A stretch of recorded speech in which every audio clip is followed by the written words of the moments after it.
The views expressed in this show do not necessarily represent those of the Office of the Provincial Advocate for Children and Youth. Why are you listening? Why are you different? Why are you here?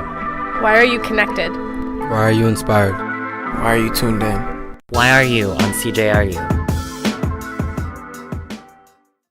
Hello and welcome back to YRU on CJRU.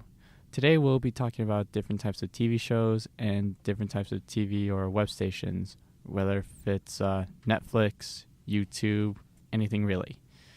And joining us I have Sandy, Cody, Rhonda, and Audrey. I just want to talk about any type of TV shows or any type of medium content that you following or watching up. So, anyone want to start on that? I really enjoyed, I binge-watched The Get Down, which was a new Netflix series. Okay. It was amazing. And it was kind of a crappy rainy day, and so I'm about to do that. It's set in Brooklyn in the 70s, just as disco is waning in its popularity and hip-hop and rap are starting to become a thing. It's all about the days of like Grandmaster Flash and Run DMC, and it's also kind of like a coming of age. I don't want to give too much away, but it's a kind of a coming of age of four young men who live in kind of these rundown tenements, and it's a whole. They have all this like real footage from New York from that time, and if you've been to New York recently, you appreciate again how much that city has changed. And anyway, I highly recommend it if you're into maybe disco. But definitely if you're into hip-hop and the roots of hip-hop and when it started to become a thing. It's based on real people. It's a fictitious account. And Will Smith's son is in it, though he doesn't have the biggest part. But the boy that plays the lead is an amazing actor. And anyway, really good cast, really good, as they say, ensemble acting. That's what I was watching this weekend. I still feel like I don't know anything about the show. Can you tell me anything more about it? I think you can give me a little bit more without giving away too much about the show, because all I know is that it's set in the 70s. Okay. There's four young men and a few young women. They don't play as big of a role, especially at the beginning of the series. They're figuring out what they're going to do one summer. They're hanging out in New York. One of them is a graffiti artist, Will Smith's son. And so he's tagging, and he's kind of part of that underground culture. So he's kind of doing his own thing. And the other guys are trying to figure out, like, what are we going to do? And it's kind of a super hot summer, and their buildings are all run down, and they're just kind of all at loose ends. And so they get out and about, and they suddenly kind of stumble across Grandmaster Flash doing a show in a vacant lot. And they hear this stuff, and the lead guy, who's kind of a poet, he hears this, and it's like it's like his whole world opens up, because he's really into rhyming and poetry and making statements about his community and what he sees, and his own parents have passed away. I'm not giving that away, because you know that at the beginning, and he just kind of talks about the impact of that on his life in his poetry, and then all of a sudden he's like, wow, I could do this like rap hip hop thing. And then it kind of centers around him, and they meet this other kind of famous DJ. He's kind of like a famous character in the community. He's kind of a Robin Hood kind of character, I'd say. And he kind of becomes their mentor. And then they all kind of find their own roles, and some of them get into like breakdancing, and some of them do other things, and they end up being like this little group, like a little hip hop crew. They get into this big competition. They also, it's their coming of age, like their, loss of virginity and leaving high school, and, all this sort of thing. So, and you get the history, and you get this, like, I'm really into hip hop. So for me, it was really fun to watch this and watch the music evolve and that sort of thing. So you feel like you got a better sense of what the Get Down is? I do. Thank awesome. You. And we're going to be taking a short music break. We'll be right back shortly.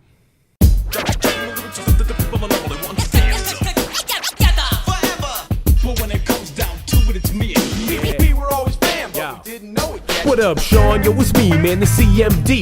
Your partner in that group we call the Plaid Chinese. I met you in high school, you went by DLX. Cutting cutting and scratching and all that mess. And you were nice with the mic and the beats, I was impressed. I guess that some of us are naturally blessed, and that was you, man. Yo, you changed my life. Took a chance with my music, man, it gave me insight. Cutting 4-track demos from the rhymes that I wrote. Although my lyrics were whack, man, your beats were dope. We could talk about life, music, and film, and then we would laugh till it hurt and start laughing again. And though I hadn't got to see you in a long time, friend, I'll be damned if I won't be your brother till the end. And you always told me that you were gonna go first, so we'll have to catch up when I'm done on this earth. I miss you, brother.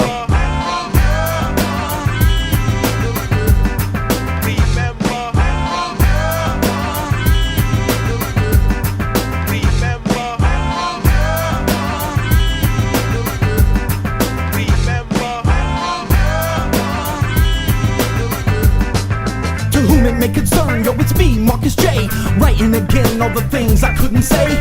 Rapping again, cause I know no other way. Wanna help you understand why I couldn't stay. Do you miss me? Cause I know I miss you. It hurts now knowing that's all that I can do. True, now nothing is everything I do. True, I'm nothing cause everything is you. True, truth hurts and I got a lot of verity. Still, it's a rarity, this ever leads to clarity. Still, this is therapy, my verbal dexterity. Wise words given freely to posterity. Truth is I know that I should have done better. Truth is I hope that you never find this letter. Losing every memory we ever had together. Forever wishing you were unfamiliar, I remember.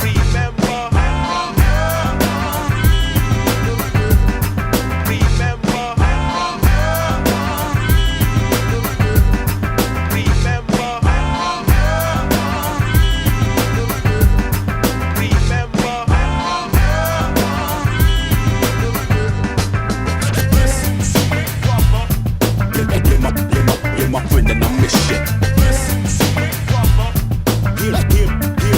Hear me now, brother. You're my friend and I miss you. Hear me now, brother. Remember.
And welcome back. Hope you enjoyed that music break. Now, as we all heard, we were just discussing a TV show. And now I want to actually discuss about the way how we watch our shows. As when television was invented, that's all we just watched on. But now, with technology advancing, I feel like most people are starting to watch their favorite shows or movies on computers, laptops, just that different type of technology. And I wanted to ask you guys, how do you feel that watching your favorite types of TV shows or movies really affects the way how you're watching them now with on laptops instead of big that's been around for so long? How does that affect you? Before I answer that question, just want to do like a little, a little shout out to the medium that we're all reaching you on right now, which is the radio, which is how people used to watch their shows in their minds before television. It was all about visualizations. They did, like whole hour-long radio dramas and weekly shows with continuing stories. And why'd you do another quick call-out for that? I love it! I thought you said the name of a specific show for a second. But, I just wanted to make note of that, since we're all so lucky to be on the radio anyway. And as far as, watching, getting most of my television shows from computers and laptops now, I don't know, I feel like even before streaming services like Netflix and Hulu and other things like that, I, in the very least, was downloading a lot of television shows and movies and music, especially in that way, long before Netflix. Because for one, my hometown's movie rental place closed down maybe like when I was 8 or 9, and so we didn't have any place to get movies from. And then the closest movie theater was in a different country. So my ability to consume media meant that I either had to buy it or that I had to use the internet to get it some way. And so I was like an early adapter into torrenting and massive downloading. Can I just ask, do you feel like people from small towns whose access to like either movie theaters or just anything like that is sort of beyond their reach, do you feel like you would describe them as like sort of early advocates for using technology in that sort of way? I don't necessarily know if I would describe most of them as advocates, just because...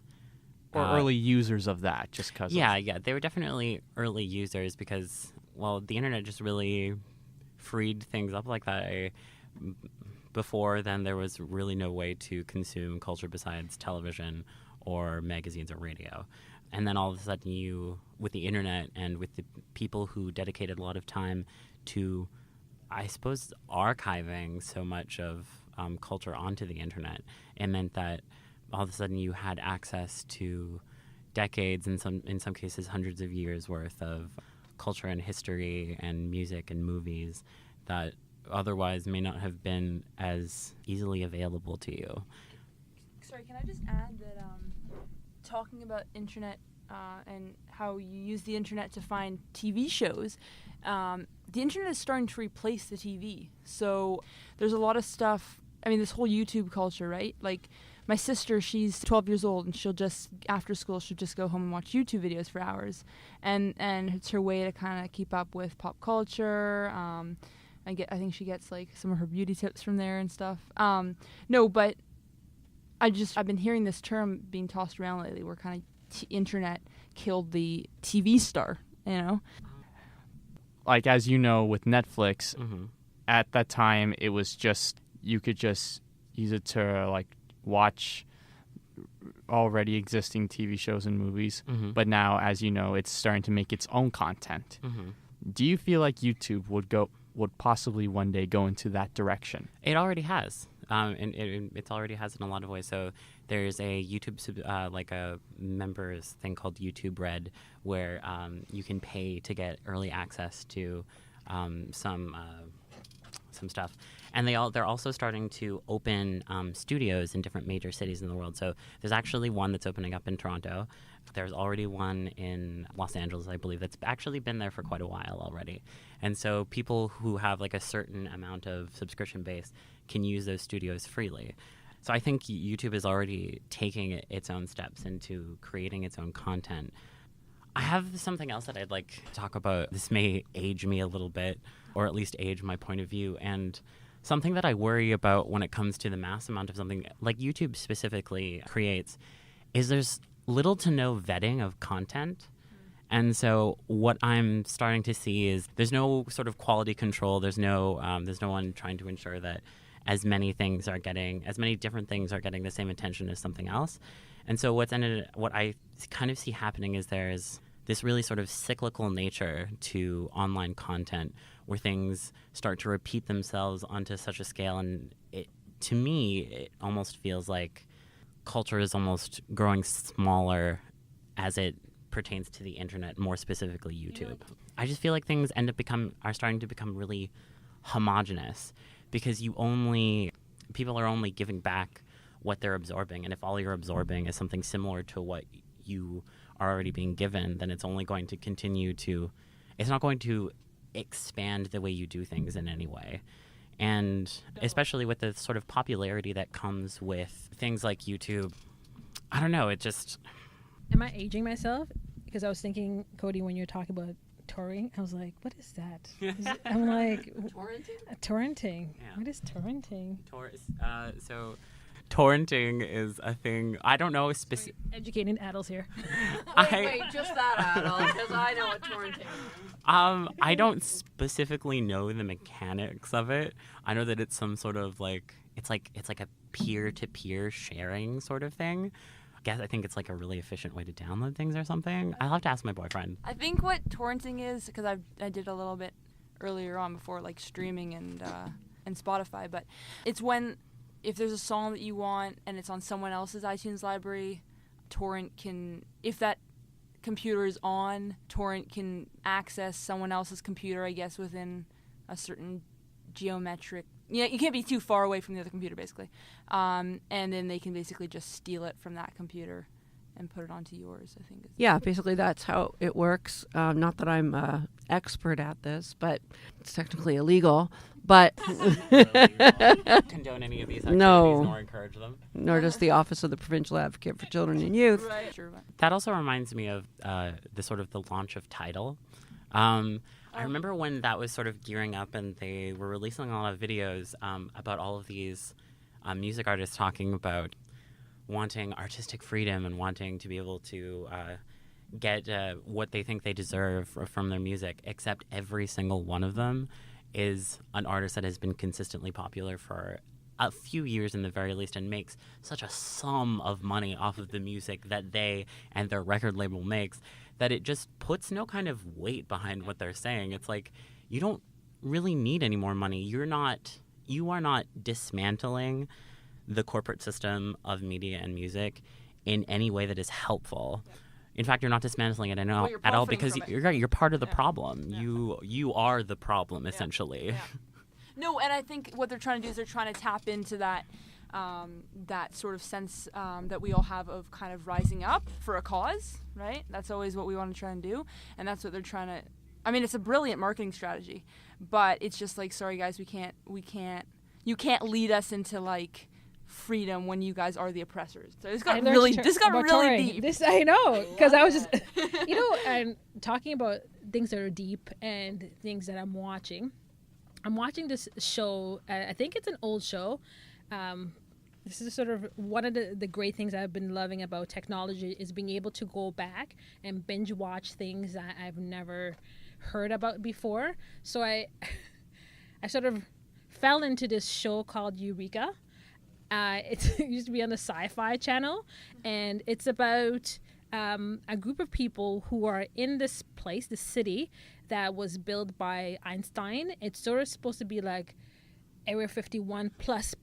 So like the smartest people in the world. So they do like all these experiments, and everybody in town just lives there. And it's romance, it's science. And there's a sheriff in the town, and the sheriff is like, he doesn't have the biggest IQ, and so he has to go and solve all these sort of mysteries with the people, the scientists. And so what happens is when something happens in the city, then they have to explain to him what that thing is. And when they explained it to him, I feel like they're explaining it to me, because I'm like, what do you mean? What does a black hole do? So this is like the touring thing to me, because now I'm like, oh, I get it. I feel like my IQ is going up.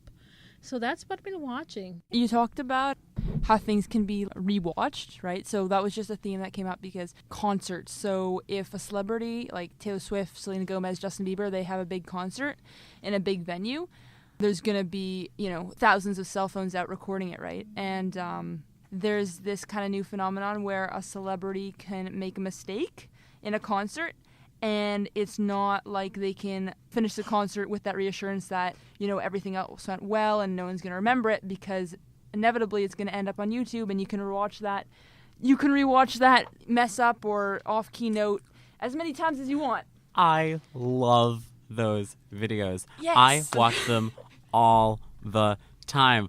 I am telling you, I don't know what kind of sick pleasure it is that I get out of this, but I constantly am watching videos of people who are having on-stage or vocal failures.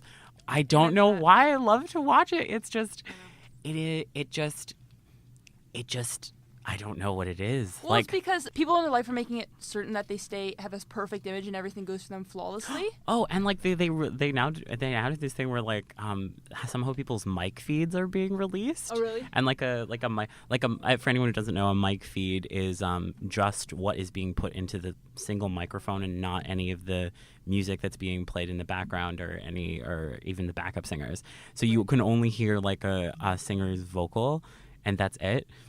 And it's just my favorite ones to watch just because I guess I'm just a hater, but I love to watch the Mariah Carey ones because, like, you know, you think back to her heyday and, like, such an amazing singer. 4 octaves, yeah. And now some of her recent performances, and she literally sounds like she's wheezing out of a bag. Like her lungs are some sort of bag that someone's pressing up against the microphone. And I just love it because I'm a horrible person. No, I'm a horrible person. Dude, I get it. Or my favorite is Justin Bieber going on this. You know, he loves doing this like vocal, like what do they call when he's like ornamentation, right? It's like crazy, and he's totally off key the whole time. They're called melismas, aren't there? Well, like, sure, yeah. Like runs. Yeah, runs. Yeah. So he does this like off key run, right, for like a minute, and he's so into it, and he's so passionate about it. Harry's guilty of that too. Oh, really? See, when you guys started talking about this, I thought of something completely different, which was just when musicians start playing a song and then one of them screws it up and they have to start over again. But I love those moments in concerts. Like, you'll never, well, I guess you will. I was going to say you'll never get that moment back again, but it's so real. Like, it reminds us that, you know, musicians are just people, right? And they're just, you know, I'm a musician myself on a much lower level, and I screw up all the time. So it makes me kind of feel like, wow, even the big ones screw up, you know, and you get to see this little human side of them. Yeah. I've never watched this, what you guys are talking about, but, you know, maybe it's something I would dig. I don't know. I'd have to cue that up because what I really like watching are incision and drainage videos on YouTube. Oh, Cody's going to be sick. Hang on. Oh my God, those videos. I have like this. What are those for people who don't know? The biggest one I think is Dr. Pimple Popper. Oh God. All right. Compilation. Oh God, I don't know. I watch them, but I feel grossed out and disgusted the whole time. But I don't watch them like a lot. But every once in a while, I'll come across one and I just have to do it. I just have to watch it. But something else I was going to say about the vocal thing again, something else that I've also noticed around sort of like a similar vein, is there will be people who are like deeply criticizing the way someone is singing. Right. So they'll take footage and then they'll note that they have a high larynx for that particular belt or something, sure. And that there's a note in the song that they're off key on. Things that you wouldn't even notice if you were watching the performance. The minutiae of which I personally find really fascinating, and I've been watching some of them, and I feel even personally that it's almost somehow made me personally a bit of a better singer watching things like that. But it's so interesting that sort of weird realm of YouTube exists now. I also, back to what you were saying about concerts, I love there's a surprising amount of old footage of concerts pre-YouTube. Like something that I end up watching periodically is actually Jefferson Airplane's set at Woodstock that is somehow up there with like this really great quality and sound quality. Definitely not as good as being there, right. But like it's something that's so inspiring to watch. Well, what is it that makes it inspiring, or just makes the quality of it that makes you feel like you just want to listen to it over again? It's just a piece of history and culture that would otherwise, if not for the internet that we have now, be a little bit lost to us, because there wouldn't really be a way to archive it that it would be available to so many people. Like I'm sure some of these things would end up in like some of the libraries and some places like that, but those aren't available to anyone to watch at any time. But now you can just look it up. You can just Google it, and you find all sorts of these really great gems that people have. What I find really interesting is that there are people who taped shows and TV shows, and especially sort of like live music and talk shows from all throughout the decades that have been taping them, and then now have the ability to take those tapes and upload them onto YouTube. And unless they're taken down by copyright, they can just be watched. And that's so cool to be that there's that kind of I guess it's almost a generational share, which I think is so important. And so joining me now is Rhonda, and my question to you is, why do you watch movies or TV shows? For me, it's a distraction from the everyday world. And after finishing work at the end of my day, sometimes just going home and vegging out and doing nothing with a movie on or a TV show on really works for me. I love the Food Network. I'm a huge fan of the Food Network. And watching contestants on Chopped get eliminated is the way I love to spend my evening. So, yeah, that's how I wrap up my day. That's how I let loose my stress. And do you think this is a good way for other people as a way to like sort of relax themselves or just feel that they need to shut themselves out? Not so much shut themselves out, but just like sort of feel at ease with themselves. Yeah, absolutely. I would support that for any individual. I think it'll take you away from whatever you're dealing with at the moment, give you a nice chuckle, relax you, give you a moment to kind of breathe and just be by yourself, or even with a group of people. It works, right? So I'd encourage people to kick back, relax, enjoy a good movie, a good show, something that you enjoy, something that you've never watched that's even more exciting. That's how I feel about Chopped. It's something I never watched. 4 contestants get eliminated and 1 survive. How insightful. I do something similar, very similar with my partner every night. We make dinner and we sit down and we generally watch Poirot, actually. I don't know if anyone's familiar with it. Poirot is it's like a this masterpiece theatery old period detective show. Who's it written by? It's Agatha Christie, right. I was going to say Atwood, but that's not right. No, a little older than that. And it's really just it's kind of, we laugh about it all the time because no one else we know watches it. I love it because I used to watch it with my grandmother, who I'd watch it with her when I stayed at her house, which was quite a bit. And he used to watch it with his parents. So now it's something that we do together during dinner, and it's a really great thing to do. You guys reminded me of some ways like I relax too, and I kind of like mysteries, maybe because they get wrapped up at the end, and a lot of time in the work we do or our lives aren't like that. They don't get tidied up at the end. But one show I discovered this year, and it's a couple of years old, is Broadchurch, and it's filmed. Is it in Dover or Devon? Or anyway, somebody that's an Anglophile is going to be correcting me in their living room right now. But it's so well done and so beautiful. Like the cinematography is gorgeous. And I've traveled a lot in my life, and I've never gone to England. I've never really had an interest. And now I'm like dying to go there to see where they film Broadchurch. So that's another one because visually it takes you away too. It's amazing. Well, that was very insightful. And that's all, folks.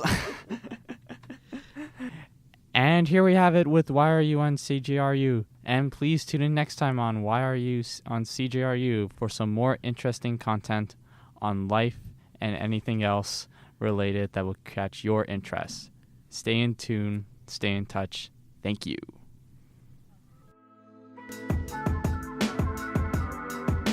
This show is produced by the YRU creative team: Annika, Siobhan, Cody, Lalo, Jasmine, Dante. Thanks to the Office of the Provincial Advocate for Children and Youth. Special thanks to Erwin Ellman, Audrey Thompson, Sandy Wynea Katz, Rhonda Andal,